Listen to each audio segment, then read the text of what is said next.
Okay. So this is great. Yeah, this is the biggest response we've gotten to any of the conversations. So yeah, if everyone could put themselves on mute, then we'll make sure we don't have any distractions. And we'll get started in a few minutes. We're just waiting to admit everyone and give everyone a chance to come on.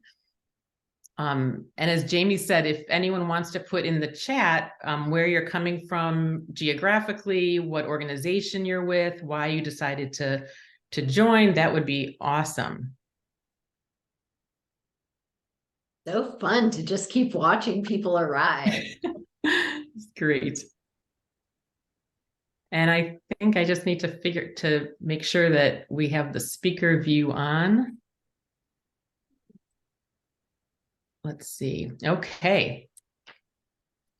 Let's see, maybe Jamie, do you know how to pin me as well to do the speaker I think view? so. Hang on. Thank you. I think so. Yeah.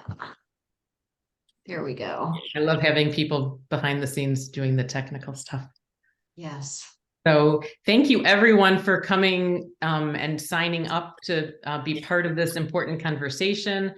It's a topic that is not talked about enough, in my opinion, in our culture. And I think Zoom provides us this opportunity to come on together and really learn from each other. And I knew that Jamie was going to be the perfect person to do this today, because she just does not have any hesitation at all about talking about death.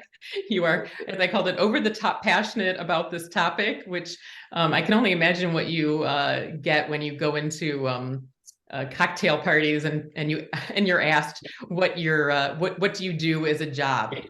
So yes. We'll get into that a little bit later, but as I mentioned, we have a large group today. We have a diverse audience. We have people from grief and hospice centers. We have people from organ procurement organizations, OPOs. We have people from hospitals. We have people who just want to learn more about the topic. And we have people that I've spoken to at book clubs and libraries and all different types of places that, many of you know my story, but there are definitely a lot of people on this call that have not heard it. And so the way I want to do the next hour and 15 minutes is, if everyone can put themselves on mute, that would be great. So basically the next hour and 15 minutes will look like this. I'll share my story briefly and explain why these conversations are so important. And I'll introduce Jamie, tell you a little bit about her experience, and then we'll be off to the races and we will talk about death and all those questions that you have about the topic. And you'll be able to put your questions in the chat box around 20 minutes to 1. We'll have a chance for everyone to put their questions in, and we will try to answer as many as we can get to. So let me just let you know, why am I doing these Permission to Thrive conversations? It's so much fun to meet people that are experts in grief, resilience, organ donation, post-traumatic growth. And I have been doing this for about the last 3 years. I had written a book about 4 years ago. And so I am now just in this grief, death, resilience space, and I'm actually loving it. It's very meaning making to me. Basically, our story, I'll tell it briefly. We were about almost 15 years ago, my husband and our 3 daughters were living in the northern part of the northern suburbs of Milwaukee. Everything was going fine. And then my oldest daughter, Laura, who was a freshman in high school at the time, started having headaches. And it was during the time that she was having final exams and history and science fair papers due. So we didn't think too much of it because teenagers get headaches. We told the pediatrician, we gave her some Tylenol, but the headaches came back. they were starting to worry me a little bit more, but she was still going to school and worrying about her algebra homework or her Spanish homework. And she slept in my bed on a Tuesday night, and on Wednesday morning, she threw up several times. She asked me why I had four eyes, and she had a seizure upstairs in our hallway very suddenly, all within about an hour. We called 911. We rushed her to the hospital, where the doctor in the emergency room area told us that the CT scan had shown a mass at the back of her head. And I remember being really taken back by that, but then thinking, okay, it's going to be benign, whatever it is, we'll have it removed and she'll recover, just like, and we'd go back to kind of our normal life with all the ups and downs, but nothing really bad had happened in our lives. And we didn't expect that, we expected that to continue. Well, unfortunately, later that afternoon, the surgeon told us that he could remove the tumor and that she would be operated in 2 days on a Friday. She was transferred to a regular room, and my husband and I, later that evening, were in her room, and she was still complaining about the headaches hurting her. And all of a sudden, she stopped breathing. And they rushed her down for a small procedure to put a shunt in. And when the doctor came out, he didn't look very good. And he said that the procedure had gone fine, but she wasn't responding the way that he would like. And the next thing we knew, we were up in the ICU unit with her hooked up to as many machines and beeping and tubes as possible. And as a mom, I knew that she wasn't there anymore. I knew it was really very, very serious. I just didn't feel her presence. And so, 3 days later of waiting and having friends and family come to the hospital to wait with us, on that Saturday morning, we learned from a final MRI that this was not a survivable brain tumor, that she had not had a lack of oxygen, and it was not survivable. She was legally brain dead. So her heart was beating, but there was no brain activity. And in those moments, it felt so surreal, because you never expect something like this to happen to your child, and especially when your child had been healthy and going to school just 4 days before. So,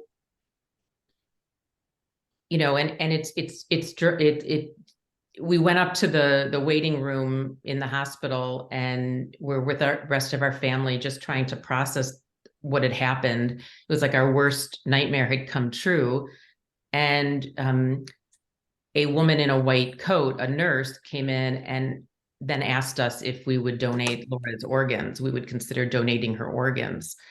And we didn't really know what to say, because we always thought, organ donation was a very noble and generous concept, but never thought we'd ever have to make that decision for our child, for our family. We always thought that these are the events that happen to other people, the news stories of shootings or car accidents or cancer deaths. Those happen to other people, not to us. We somehow felt like we were protected. And I don't know why we feel that way. Maybe it's just our defense mechanism of not wanting to believe that this could actually happen to us. Can everyone put themselves on mute, please? Or maybe Ron, you can help do that. So we didn't know what to say about the organ donation question, and Laura was a minor at the time, and so she didn't even have had a chance to go to the Department of Motor Vehicles when she got her license to make that decision. So we ended up, our 12-year-old daughter at the time, had come in and said to us, would you consider donating? She knew we were trying to make that decision, and she said to us, as plain as I remember it right now, is she said, Mom and Dad, why wouldn't you donate her organs if it could save someone's life? So that is its own story. We definitely said yes to the organ donation, and that has proven to be, has grown to become a much more significant part of our story since that time. But as you can imagine, with the grief of losing Laura and trying to move forward and not sacrifice our other children's futures, we had a 9-year-old and a 12-year-old daughters at the time. We just had to keep plowing forward and continuing to live our life. And so it's provided me writing the book, talking about our experience from the donor perspective, from a mom and a family who've lost their child, has been very purposeful and meaning making for us. So with that, I would love to be able to introduce our guest speaker today. And we'll have a back and forth conversation. And as I mentioned, everyone who has a question can put that in the chat when we're done with our back and forth, and then we'll answer as many of those questions as possible. So I met Jamie in February of 2020. It was about a month exactly before COVID started affecting the United States. And I had gotten in touch with her through another colleague, and I was just impressed with how she had no compunction about talking about death, and that this is what she does. She works for Feldman Mortuary, and she goes around and talks to people about pre-planning and what do you do about what do you do in the area of death, and she doesn't have any problem talking about it. So I knew that a larger audience needed to hear her, and I wanted to bring her on today. So I want to thank her for her generosity in doing that. So Jamie's calling is helping people be less afraid of death by arranging for them to provide their loved ones with a planned and funded funeral or memorial service. A path for bereavement is created long before it's needed. And by facing their mortality, Jamie's clients can live better, more meaningful lives.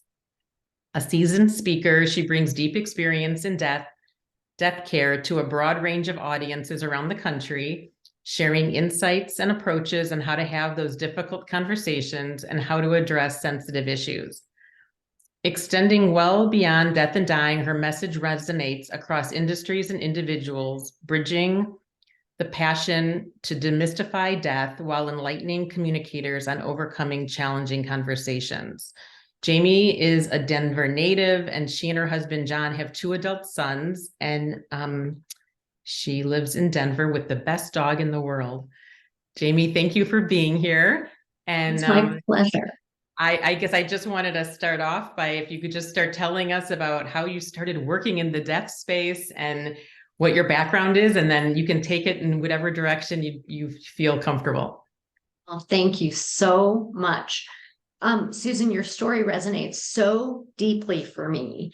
And I so appreciate that you've been able to figure out how to find meaning of in this incredibly awful situation, every parent's nightmare, the one that we do really want to think that cannot possibly happen to me. And I'm so sorry that it has happened to your family. And I'm so grateful that you've turned that experience into something that will help so many other people. Of course, by donating Laura's organs, you helped people. And by sharing your story, you help people. You help them to understand that it's safe to talk about this stuff. You help them understand that grief is something that you can live with and still create a meaningful life. And I'm sure you have many, many, many moments that are very, very painful, and many moments that are lots of other emotions as well. And by allowing people to see that grief can exist in your regular life, that helps people to learn how to deal with this stuff. And so I really appreciate that. And that's part of the message that I want to give people, is that death is not separate from life. Grief is not separate from life. And the reason that we grieve is because we love. And grief is the mirror of love. And so if we are lucky enough to love people, we are going to experience grief. And it is a way, quite honestly, to stay connected to that love. And so while it can be so, so painful, it really is a gift to have that, because we have the connection still to the people that we love. So thank you so much for all that you do, and for inviting me to come today. Another reason that your story resonates so deeply with me is because it reminds me so much of why I'm in this as well. I was always somebody who was good at talking about hard stuff. I like pushing up against taboos. I was in high school a peer counselor. I was an AIDS educator in college in the early 80s. I'm somebody who wants to talk about the things that we're not supposed to talk about. And I like deep and authentic and vulnerable conversation. As a friend said, I don't like small talk, I like big talk. And when I was 26, one of my very, very close friends, Michelle, was diagnosed with a glioblastoma. And your story of Laura reminded me exactly of what happened with her, because it was a lot longer of a process what happened to her. But we got a call that she had been having terrible headaches, and they were waking her up in the night, and she went in for testing, and they said, oh no, don't worry about it, it's a pediatric tumor, we'll just take it out, it's not a big deal. And then of course when they got in there, they realized, oh no, it's a big deal. And her trajectory was about 16 or 18 months. And she was a very young woman, 26, had a young child, Max, who was 10 months at the time of her diagnosis, I believe 2.5 when she died. And because she was a young woman, well, I say because she was a young woman, but I think we do this to everyone. Everybody said to her, you know, you're young and you're strong and you're going to beat this. I really don't understand why the language we use sets people up to be in competition with what's happening to them, because they're not separate from their disease process. And we put this thing in place, and I'm not sure that that's very healthy. I don't think it is. But people were saying that to her, and I didn't say that to her. And I'm not sure why. I went to her and I said, you know, I can be with you in this. And we can talk about the hard stuff. And you don't have to tell me everything is going to be okay. And I don't have to tell you everything is going to be okay. And we can together acknowledge that it's not going to be okay. And we can allow ourselves to be in the emotion of that and the pain of that. And sometimes I don't cry about this when I tell this story, but I am now. Michelle's been gone for 25 years. And I totally feel that she brought me to this job, which I started when I was 40. I'm 54 now. And I feel that she is with me all the time. She just sits here. And I'm so grateful that we had all those conversations, because I think they helped her. I hope they helped her. I hoped being able to allow her to share her fears for her child, Max, who just got married in March, and we were at his wedding. I hope that being able to talk about what she hoped for Mark, who had gone on to get remarried and has 2 other children and has a good life. I hope that talking about all those things helped her. And I think it did. But it helped me. And it helps me to live with her death with so much more grace. And again, I really do believe that she brought me to this space of helping other people to be less afraid of death and to learn to talk about it. And I mean, we live in this society that says, don't talk about death, don't think about death, don't even use the word death. You know, we don't say somebody died. We say they passed away. I hear sometimes people talking about, you know, like the Tree of Life shootings. And somebody on the radio was saying that she had two people who passed away in that. And I'm screaming at the radio, nobody passed away. And so I just think that the way that we talk about this is so very detrimental. And I do think that it makes it so that we can't show up for people who are grieving because we're so afraid to talk about the fact that somebody died. So it really has led me to be an evangelist, quite honestly, for learning to talk about death using the correct language. Years ago, we used to talk about sex in the way that we talk about death. We would teach children about their body parts by talking about their pee-pee and their wee-wee and their hoo-ha. And we have since realized that's not healthy. When we tell them you can't use correct language, when we tell them we use these euphemisms, that makes them think that those body parts are shameful and weird and should not be talked about. And that's really what we continue to do with death. And I just think it's tremendously detrimental. And so my whole overarching umbrella of why I do the work that I do is to just teach people that it is safe to talk about this. Nobody wants to invite death in. I don't want to have somebody I love die. I'm not looking forward to when I die. And I have fears about, what will my family be like without me? And I have to acknowledge that we all die. That is the only thing aside from birth that every person has in common.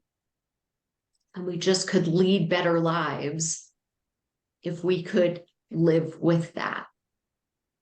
Wow. You're kind of echoing so many of the things that I've learned along the way of, we basically had to learn we had to train people how to deal with us because, losing a child, I didn't know, at age 43, we're supposed to wear black the rest of our lives. How were people going to react to us? We still had two children in grammar school and middle school. How do you go to the coffee shop and not have people all just look at you and be so scared to talk to you, right? We wanted our friend, we were in a lot of ways the same people we were the day before Laura died and the day after, and we didn't want to lose our friends. We didn't want people to ignore us just because this horrific thing had happened. So if you're able to, and I also love the idea that you talk about, you can have the happy moments and you can have the sad moments, and sometimes they're intertwined and it's not like two separate buckets that we put these emotions in. Right. So, but I was hoping, Jamie, that you could talk briefly about some of maybe the how other cultures deal with death really briefly, or just how, how these traditions kind of inform us and that what we can learn from them. And then you can, go wherever you feel. Sure, I'm happy to. I don't know that I am an expert in how a lot of cultures deal with this, but I am an expert in how Jewish culture deals with this. And when I say that, that does not mean Jews all avail themselves to it. A lot of them really, really don't. But I will say that I think that Judaism really handles death in a beautiful and psychologically healthy way. And when I say that, what I mean is it really acknowledges the wide experience of a death of a loved one, and it does not in any way sugarcoat it. So what Judaism says to do, and again, lots of Jewish people don't do it this way and probably don't even know that this is what Judaism says. But and I didn't until I started doing this work. It says that we should bury our loved ones. We should take them from where they are to where they need to be, tuck them back into the earth from whence they came. And that process of physically taking them and putting them in the ground, and we are, as the community, the ones who are supposed to do the physical burial, is incredibly helpful. We hear the dirt hit the casket, and typically we use a very simple casket. We don't embalm. We don't want to do anything to slow down the process of decomposition, of going back to the earth. And we don't want to do anything to speed it up, which is one of the reasons that we don't do cremation. I mean, lots of Jews do, but Jewish tradition doesn't avail itself to cremation, because we don't want to speed it up. And also because we want to treat the body with kindness and dignity and respect, recognizing that the body and the soul are partners in life. You know, some cultures say that the body needs to be destroyed for the soul to go on to do its work. So some cultures say fire cremation is the right choice, or some other method, but that's not what traditional Judaism says. So then we actually physically bury the person. When we hear the dirt hitting the casket, it is so visceral. You feel it just in your guts. And that's psychologically helpful, because grief is in our cells. It's in our body. And hearing the dirt hit the casket allows it to move. And so instead of just grieving, which Alan Wolfelt's, a grief researcher, will say is the internal process, it allows us to start mourning, which is the externalizing of all of that feeling. And it's really important and powerful.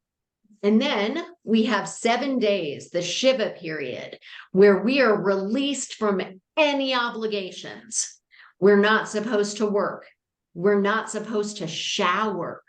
Like, all our job is during that time, and again, many people don't avail themselves of this, but all our job is during that time is to process, to allow ourselves to sit in the emotions, to be cared for by our community, to talk about our loved one, to talk about what it feels like, to hear stories, to tell stories, to keep telling this story so we can actually start to understand what is happening, because we might know what's happening, but that takes a lot of work to filter down into really knowing. And that process of taking all the time off, that 7 days to do nothing but think about it and be in it, that's really helpful in healing, and is scary as hell. And people want to escape it. And that's part of why we don't do this stuff. But it's really psychologically healthy and healing. And then we've got 30 days. We call it the Shloshim period, where we're not supposed to go to concerts or parties, but we're probably back at work. And that idea of recognizing those 30 days, we probably don't want to go to concerts and parties. And if we can fall back on, well, my tradition tells me I'm not supposed to, that makes it really helpful. You know, it's like when your mom says you can't go to the party, you know what I mean? You have an excuse. And then we have a whole year that we are in mourning, in an acute phase of mourning. And we have the Yahrzeit, where it really says this is incredibly difficult, and we've made it through the year. Often American Jews have an unveiling of a headstone at that time. And that's a way to kind of look back on, wow, look at this journey that I've been on. And it's not a linear journey. It's very messy, but I've made it to this place. And then in our culture, we go back every year and acknowledge the death of the person that we love, or the people that we love. We acknowledge their death every year with the Yahrzeit. And to me, that says that we understand as a people that grief is it's not a short time thing. We don't get over it. We learn how to incorporate it into our lives. And we understand that we're going to keep revisiting it. It's not linear. You know, I shared a little bit about Michelle, but this year her mom died. And actually her mom also had a glioblastoma, which is not supposed to happen. And she lived with it for 12 years, which is shocking. When Sandra died, there was a memorial service that was so beautiful, but she had been buried the day before in a private ceremony. I went to the cemetery the day after the memorial service because I needed it. I haven't been to the cemetery to see Michelle in 25 years.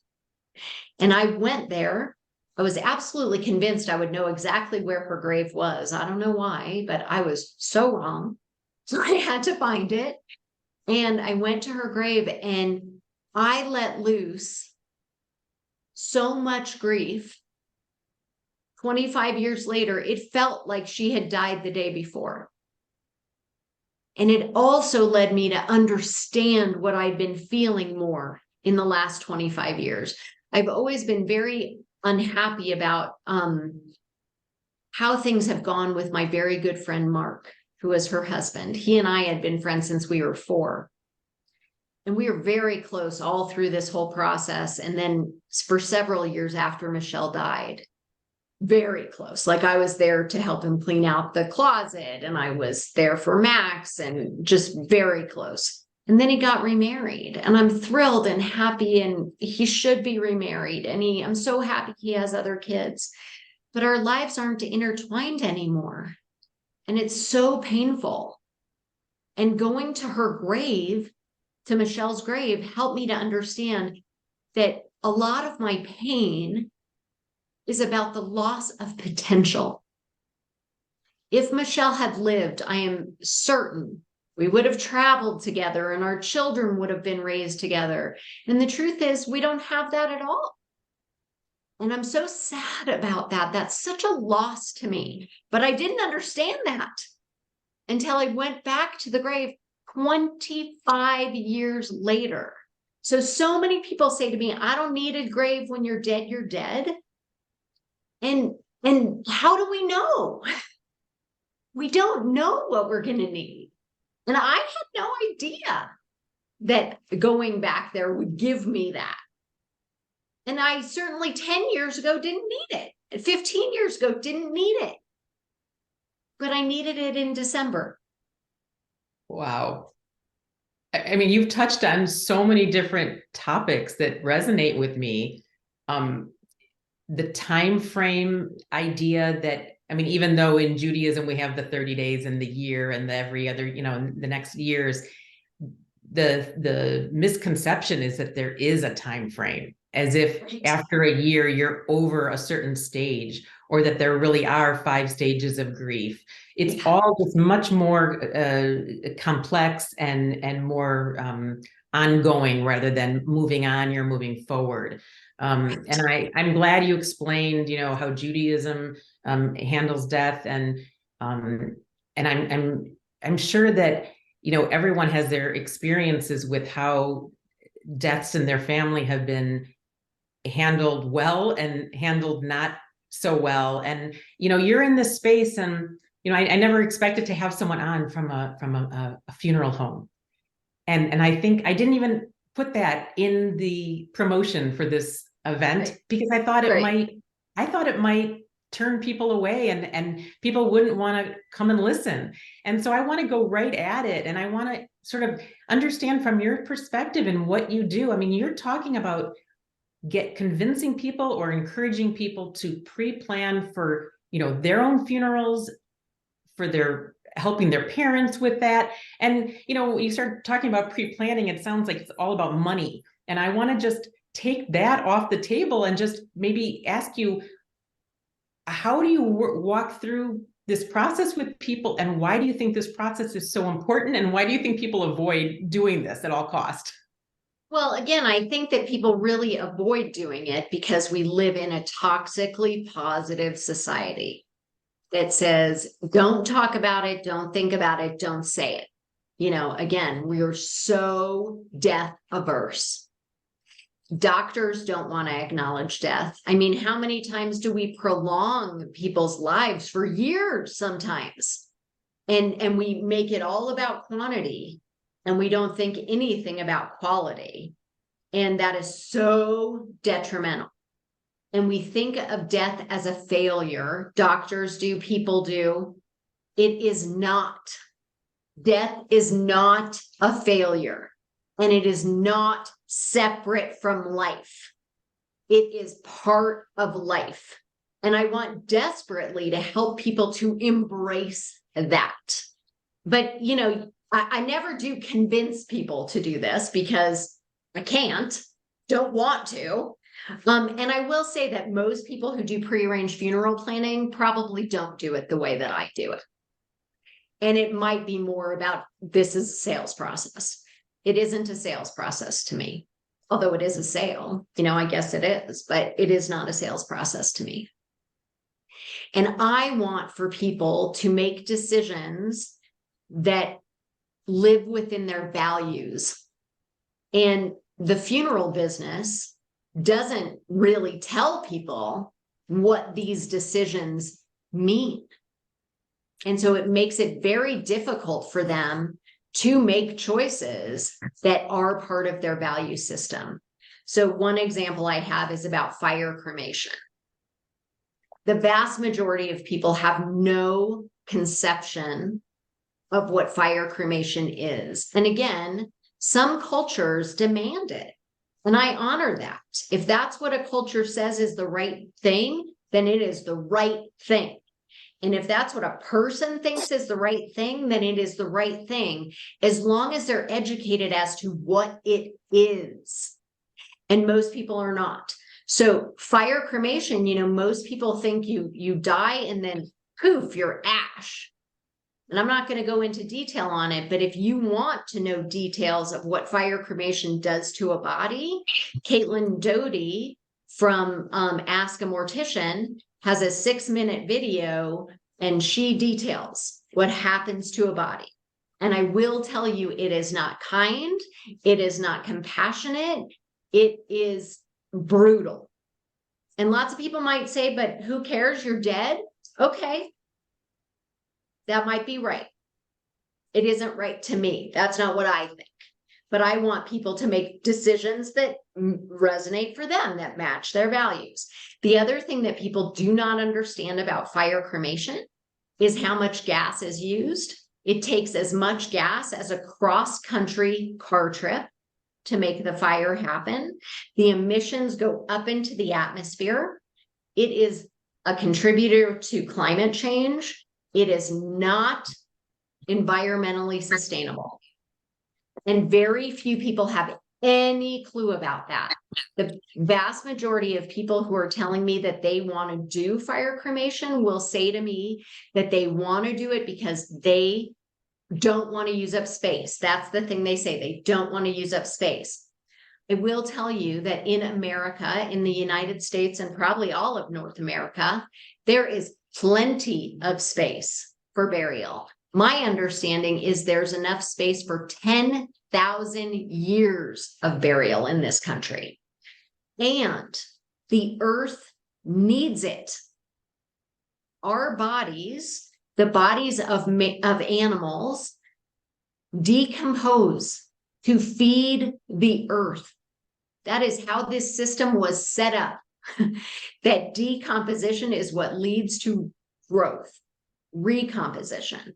And so I really want people to think about that. Certainly burial with embalming fluid, which is like formaldehyde, and a metal container and a metal vault, those are not environmentally sustainable. But natural burial, no embalming, a biodegradable container, sometimes no container, although I have some thoughts about that from a bereavement perspective. These are good for the earth. It's a good thing to do. And I want you to understand that fire cremated remains from a fire cremation are not an environmentally beneficial thing. What we think of as ash is bone that's filled with gas. And since it's been burnt, it has none of the nutrients in it. So it's not good. And so when we scatter it, when we plant a tree with it, it might kill those things. It's not good. Wow. Susan, So do you have a question? So Jamie, I have to say, even what you just said in the last 5 or so minutes, like, and I talk about death and grief all the time, and I've never heard that kind of explanation, and it made me a little bit uncomfortable. I'll be honest. And I Yeah. probably makes, and it probably makes other people who aren't used to talking in such kind of graphic ways about cremation, about Yeah. burial, it's uncomfortable. And um, I've really I've never had someone on that talks about it like that. And I think I mean, it's authentic, it's raw. I don't know whether everyone is ready to hear it, but it's something that I love that you gave that resource about like the Ask a Mortician to like guide people that if they're interested, they learn more. Um I also, Let these me are jump all, in for one yeah, sec because I yeah, just saw in the chat. So one thing I yeah. didn't say to anybody, before I went into that thing about cremation, I want you to understand that if you had somebody you loved cremated, please don't feel bad about it. You didn't know. And in lots of places, there aren't a lot of other options. So I want to say that. Please don't judge yourself for it. And I want you to embrace the thought of the Maya Angelou quote of when we know better. Oh, this actually is probably Oprah. It's not Maya Angelou. When we know better, we do better. People don't know. And as I started with that whole explanation, the funeral business doesn't want you to know. So please, please, please don't judge yourself. We bury a lot at one cemetery, and the funeral home owner, Jim, was at that cemetery. And somebody came out of the office. They also have a mortuary there. They came running out. Jim, I need you to know that Jamie told somebody that when they're cremated, their bones will be put through a processor, and that's what the ash is. And he goes, yeah.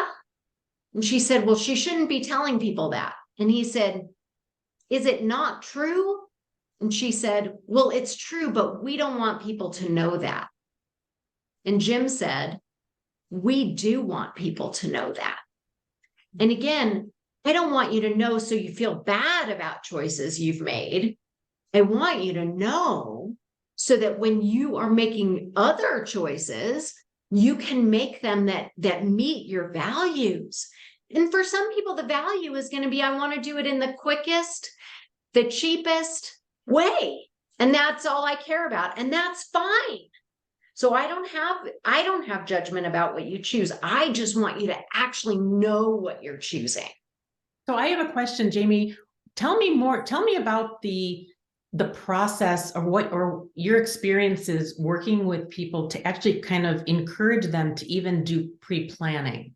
More from Yeah. like the emotional side of like a lot of your talk is called, talking about death won't kill you, which I think is so powerful, and it says so much because a lot of people are like, oh, poo poo poo, don't talk about death because it's going to mean that if I go to an estate lawyer and I fill out the paperwork as to who the guardians are for my children, if something was to happen to my husband or if we start talking about who gets what in terms of our estate, that all of a sudden that means we're going to get hit by a bus and die. And I think, what is that whole psychology about, and how do you kind of encourage people to like address it? Yeah. Okay. So I want to first say some people will never be able to address it ever. My father is an estate planning lawyer. He's 84 years old. He will never, never put funeral plans in place. Never. And I won't talk about it with him anymore because it just causes trouble. I mean, this is what I do. He's an estate planner. Shouldn't he understand this? But he will never, because if he does, that means he will die. And I want to just say to all of us, no matter what you do, someday you're going to die. And the question becomes, will you die in a way that makes it incredibly difficult and compounds the grief of the people you love? Or will you have created something that gives them a path to walk on the day that they most need it? I'm sure you experience this, Susan, but when you're grieving, you literally are not as smart as you were the day before. You cannot make good decisions. You cannot take in information. you don't know what to do. And so being forced to make very life-changing decisions, and of course, Laura wasn't going to have funeral plans in place. That's a different situation.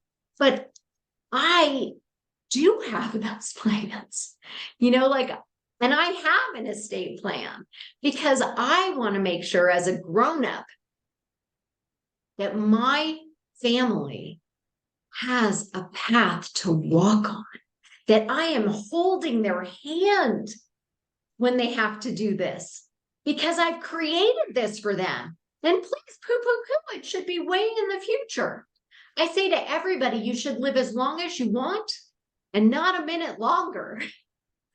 So that's the truth. But have that plan because we don't know when we're going to need it. So you're saying basically do it before you think you need to do it, because you just don't know what your mental situation is, and you don't know what your parents' mental situation, when your parents' mental situation is going to deteriorate perhaps. And if no plans are in place, it just gets so messy. And you have no clue what's going to happen to you. You think you do.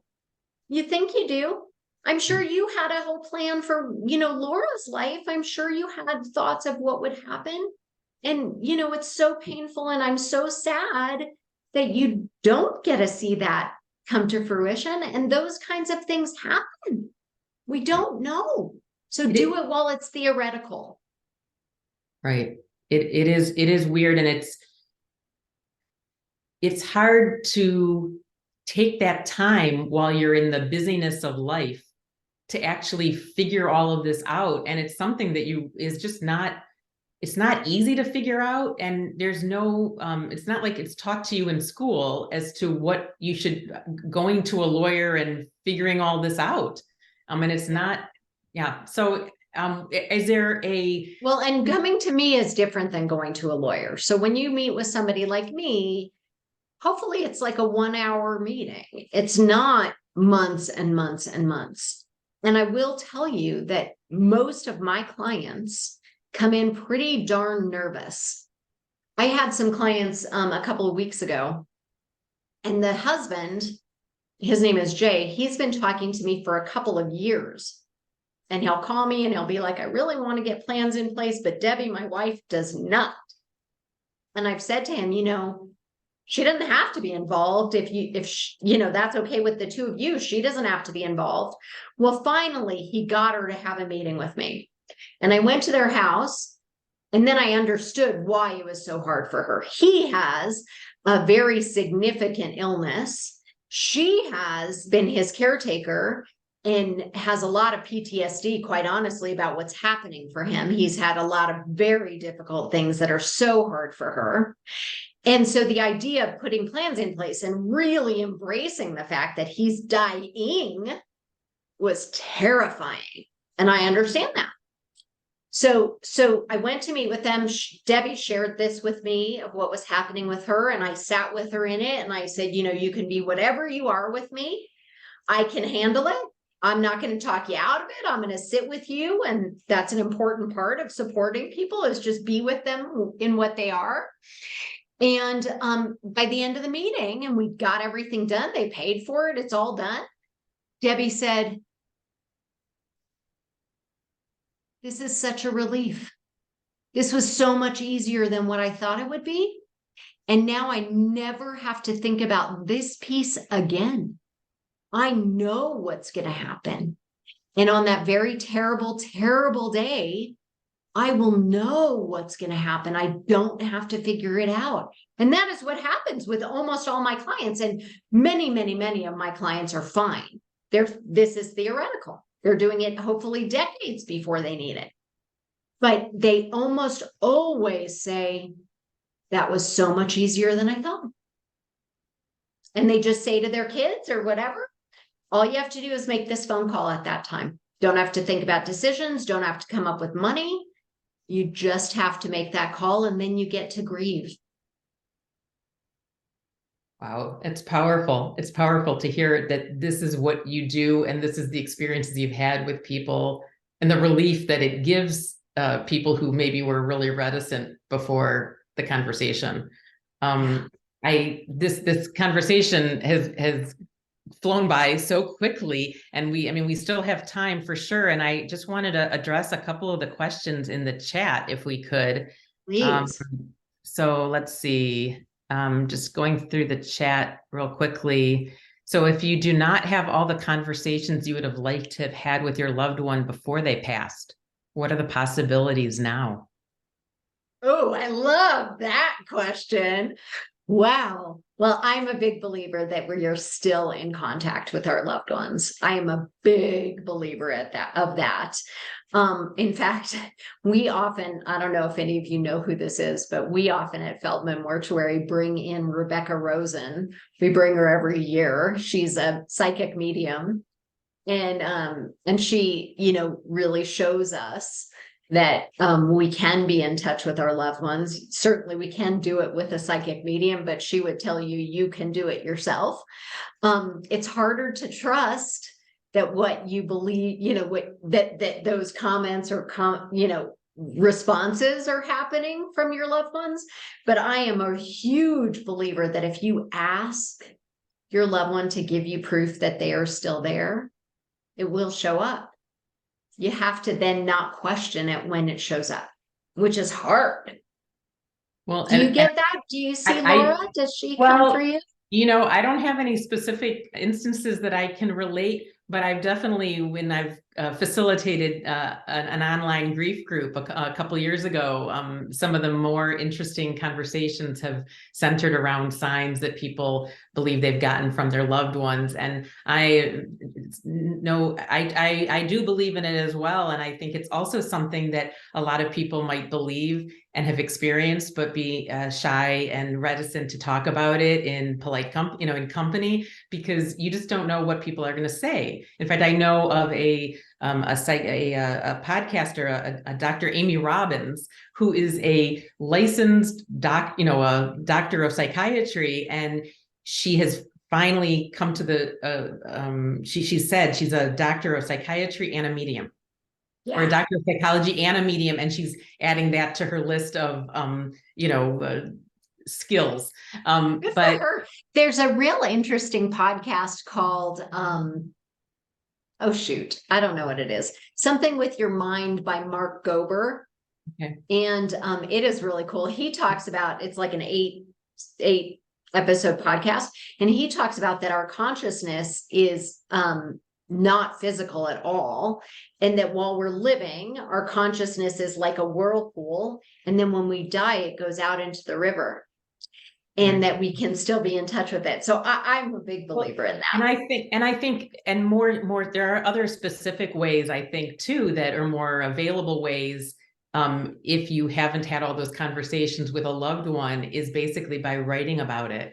By writing about it, by talking about it, by going to the grave and saying it. I think those are very, very tangible ways that we can all process what we think we should have or could have done. I mean, so much of the time there's guilt involved in death and in grief. And I think that is where I would hope people would give themselves a lot of grace, because we don't have 20/20 vision. If we had known that was our child's last day or our parents' last day, yes, maybe we would have said something different. We would have said, I love you. We would have given them a better breakfast, a better dinner, whatever. But we just don't know. And we have to give ourselves grace in that. Well, and absolutely. And that is a big part of why cultivating a mindset that says, we all die. We don't know when that is. Then we live each day with that idea. I just was at a talk with someone else named Andrew Petty, who is a phenomenal speaker, and he talks about the mortality mindset. And what he said yesterday when we were on a panel together is, there is no such thing as tomorrow. It's today. We think about tomorrow, but it's today. When we get there, it becomes today. Exactly. And so that idea of none of us have anything promised to us. And so let's really try and live with that in mind and say the things that we need to say. And if we could cultivate the idea of not being so fearful, it doesn't make anything happen. It does not. I have been doing this work for 14 years. I've done prearranged plans for thousands and thousands of people, and they are fine. I love that. A little reality check. Yeah. All right, so let me go to another question. And we maybe touched upon this a little bit, but can you share advice about how to speak with and support a friend that's currently managing a health issue with death as the potential near-term outcome? Mm. I think it's kind of being upfront with people, right? Just being Well, there. I think you have to be with them in the way that they are. And some people don't want to go into the reality. You know, like I was just with a mother and daughter, and the dad just got diagnosed with a metastatic brain tumor. And he is in deep, deep, deep denial. And lucky for the two of them, the mother and daughter, they are not. And they are with each other in being real about this. But he doesn't want to have these conversations. And in my mind, that's his choice. I don't know if any of you know about Susan Silk's ring theory. And ring theory says Susan Silk was a woman who had breast cancer. And when she was in the hospital after her double mastectomy, a friend of hers called and said, I want to come visit. And she said, I am not up for visitors. And the friend said, you know, this isn't just about you. So she created this theory that says the person at the center of it, the person with the brain tumor, the person with the mastectomy, the person, you know, in the center gets to say whatever they want to anybody whenever they want. That's really the only benefit of being in the center. People on the next ring, the mother and the wife and the children, they're on the next ring, the close friends, the coworkers, whatever. Different rings are going to look different for people, different people. They can also say whatever they want to anybody at any time, but it has to be to somebody on a ring on the outer, further out, not in. So the friend who's dealing with this very difficult diagnosis and who might die, what I would do in that situation is say to that person, I can be with you in whatever way you need me to be here. I can talk about anything. I can hear anything. We can cry together. We can laugh together. We can talk about the future. We can talk about our fears. We can talk about anything. And then sit quietly and allow that person to say what they want to say. And it's not going to be one conversation if you want to do this well. It's going to be many. And I would say offering yourself up in that way is such a gift. The other thing I would not ever say, and I would love for all of us to take this out of our what we say to people, don't ever say, if you need anything, let me know. Because people don't do that. They don't, first of all, you're giving them a job that they have to figure out what they need. And people don't ask because they don't want to impose. So I would also kind of come up with what are the concrete things that I can do. Can I take your trash to the curb every week? Can I take your kids to school? I'm going to the grocery store. Tell me what you need. Let me pick it up for you. And maybe like I've just heard of somebody just having stuff delivered. You know, somebody's going to need milk and coffee and toilet paper, and you just send it. Wow. It's like we're parroting what each other thinks and feels and have experienced. Because I say some of those same things again and again. Yes. If people want to write in some additional questions, we will try to get to however many we can. And I appreciate that you gave a couple of takeaways, and some of the takeaways that I always want to leave people with are that basically, avoiding a diagnosis or a topic that's uncomfortable doesn't mean that it doesn't exist. I had a situation where I had headaches for several months, and I wanted to ignore it. And I actually ended up having a diagnosis of a brain tumor myself that was completely unrelated to my daughter's. And that's a whole other topic that I talk about more in my book. It was just too much plot to be able to convey, verbally in this short time. But basically, if I tried to ignore it, but the brain tumor was still there. And if you have a breast cancer tumor, or if your side feels bad, just by ignoring it doesn't mean it's going to go away. And just like we don't want to think that we're all going to die, but just ignoring it doesn't mean it's not going to happen. Right. And the other takeaway is that when someone dies, when you have a person who's lost a loved one, please mention that loved one's name. Don't be afraid that if you talk about Laura to me, that I will get sad necessarily. I might cry because you brought her name up, but maybe I needed to cry. And what it does is it allows me to talk about her. It makes me feel good. It's not like you're reminding me that she died. And I think when in those first couple of weeks and months, when I would go into the grocery store and people would I could see people going around the other side of the aisle to try to avoid me because it was uncomfortable. And I just wanted them to mention Laura because I was still her proud mom. And Yes, and to know that she matters to them. exactly. That was a gift. Every time people would write a paragraph on a condolence card to me to explain a story that I might not have heard about her life, about how sweet she was, about how caring she was, that was just a gift because I'm not making any more memories New with her, memories. but to hear the memories that other people had was a gift. And the last thing is, it's like three different ways to think about how do you show up for a friend, right? You show up for them, you don't ignore them. You listen to whatever they're saying and feeling, and you try not to judge how they're dealing with the situation because we're all our individual people and we shouldn't ever judge. And God forbid you should know what it's like to be in those shoes. Exactly. And then the third thing is don't try to fix the problem, right? Like we can't bring that person back. People couldn't bring Laura back no matter how much they tried. But because we can't fix the problem doesn't mean we should ignore what's happened. So that's really my three takeaways that I always want to impart. I'm going to go see if there's any other questions in the chat. Let's see.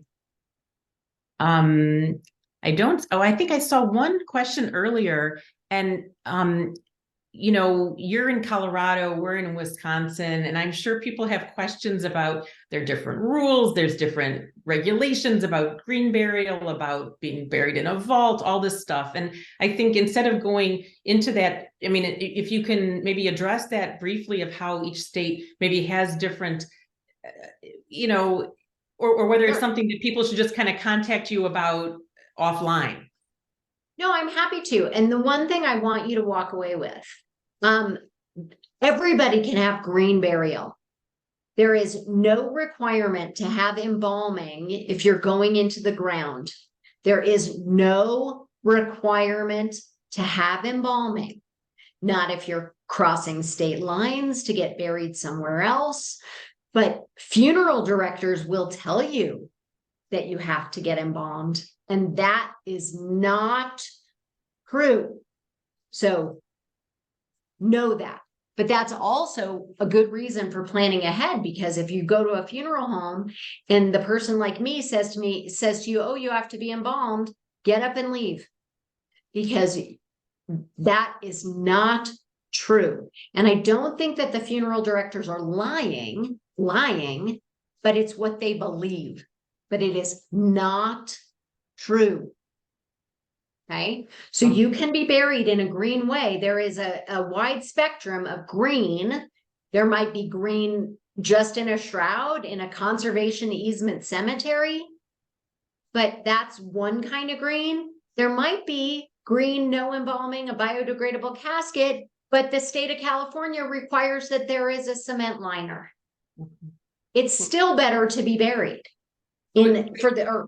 So It's still basically, better to be buried. you're kind of saying, like, know your options and really research it as part of whatever pre-planning you decide to do. That's right.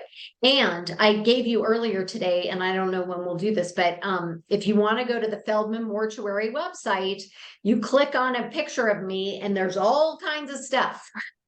So there's articles that are footnoted. There's all kinds of stuff that are going to tell you all these options. And green burial is going to be available everywhere, natural burial. Great. Some states are going to have cremation by water. About 12 states have that. And that's where the body is put in a vessel with water and an alkali that's similar to liquid soap. And that rapidly decomposes the tissue. And then the bones are left in their natural state. They go through the processor. That's what we would call ash. And they are beneficial. And the liquid that's produced is like the ultimate miracle grow. And it's taken to a farm to grow stuff. So that's a good thing. No emissions. And then some states, Colorado legalized this 2 years ago, have body composting. Green burial is composting in the ground, but some states have body composting outside of the ground, and it's in a vessel, and everything turns to soil. Wow. So there are lots of choices. My head is spinning, I have to tell Yes. you. And I think what I would like to make sure that we put the links in that will allow people to reach out to Jamie, to reach out to me. I don't know, Ron, if you're on the phone, if you're able to put those in the chat. Basically, feel free to reach out to Jamie or to me. I think we both enjoy talking to groups on similar and dissimilar topics. I talk to groups about grief, about resilience, about post-traumatic growth, and about our donor family story about organ donation. And so I'm always willing to talk to people. We're going to put in some links about how to reach out to Jamie. And this recording is going to be available to anyone who registered. And so I'll be sending that out in the next couple of days. So I really appreciate everyone coming on, and I want people to feel free to stay in touch. And I really appreciate this wide-ranging conversation, because what has allowed, I think what propels both Jamie and me is, you have these experiences in your life, like we all do, where we've experienced a sudden death or just a traumatic loss or experience. And these things happen to all of us. And it's just like, how do we take that bad experience and craft it and, go through all of the emotions instead of pushing it underground and pushing it under the bed? And how do we learn how to grow from it? Not in a Pollyanna kind of way where everything is perfect, but you do gain wisdom through these events, and you gain insight, and you maybe gain deeper friendships, or you gain an understanding of the fragility of life.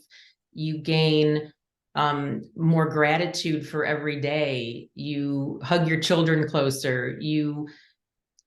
You're maybe more open to spirituality and new ideas that you never would have thought about in the same way before. So I think it's one of the reasons I decided to do these conversations and to write the book, and to really it's a very positive message that, right, bad things happen to all of us. It's not like we can prevent them, and it's just how do we respond to them that really makes the difference and helps create the meaning and purpose in your life. So all I would say is, thank you so much, Jamie. I really appreciate you kind of getting us a little bit outside of the box of what I normally talk about, because we're really what the theme is we're talking about something in a raw and authentic way, and topics that we just don't talk about enough. And so I appreciate you coming on and actually getting myself a little bit out of the box. And so just stay tuned for the next Permission to Thrive conversation. And do you have anything to leave us with, Jamie?